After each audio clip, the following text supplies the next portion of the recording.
नमस्कार, जय महाराष्ट्र. काल पंढरपूरसाठी अतिशय आनंदाची गोष्ट झाली की महाराष्ट्र सरकारने या ठिकाणी पंढरपूरच्या MIDCचा काल अध्यादेश काढला, MIDCला मंजुरी दिली. त्याबद्दल मी या महाराष्ट्र राज्याचे उद्योगमंत्री उदय सामंत साहेब यांचं हार्दिक आभार मानतो. आपणा सगळ्यांना माहीत आहे की ही MIDC या ठिकाणी मंजूर व्हावी म्हणून गेल्या अनेक वर्षापासूनचं आपलं स्वप्न होतं आणि ही MIDC मंजूर करण्यासाठी मी माननीय राजसाहेब ठाकरे यांच्या माध्यमातून उदय सामंत साहेबांना भेटलो होतो.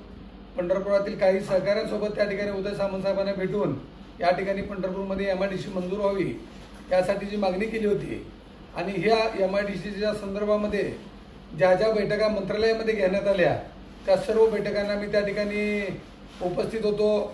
त्याचबरोबर MIDCचे अधिकारी ज्या ज्या वेळेस पंढरपूरला आले, मग ते MIDCचे सगळे अधिकारी असतील, पंढरपूरचे प्रांत असतील, तहसीलदार असतील, आणि ज्या ज्या वेळेस आम्ही जागा निश्चितीसाठी त्या ठिकाणी पंढरपूर तालुक्यात फिरत होतो त्यावेळेस मी स्वतः त्या सर्व अधिकाऱ्यांबरोबर होतो. का MIDC कोणत्या ठिकाणी झाली पाहिजे ह्या जागा देखील निश्चित करण्यासाठी त्या ठिकाणी मी स्वतः उपस्थित होतो आणि हे आपल्या सगळ्यांना माहीत आहे. आनंद झाला आहे की आमच्या या प्रयत्नाला निश्चितपणे या ठिकाणी यश आलं आहे.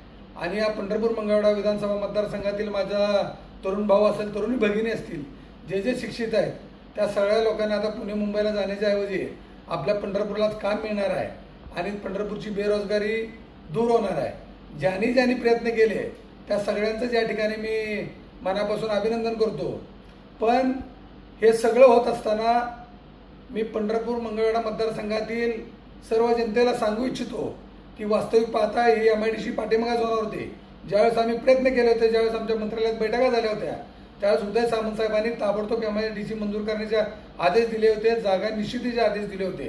परंतु ज्यावेळेस ह्या जागा निश्चित करण्यासाठी अधिकारी या ठिकाणी आले होते आणि मग त्यावेळी ह्या जागा निश्चित करण्यासाठी कोणत्या पक्षाच्या कार्यकर्त्यांनी त्या ठिकाणी MIDC होण्यासाठी विरोध केला होता याची देखील दखल या पंढरपूर मंगळवेढा तालुक्यातील जनतेने घ्यावी एवढीच माझी माफक अपेक्षा आहे.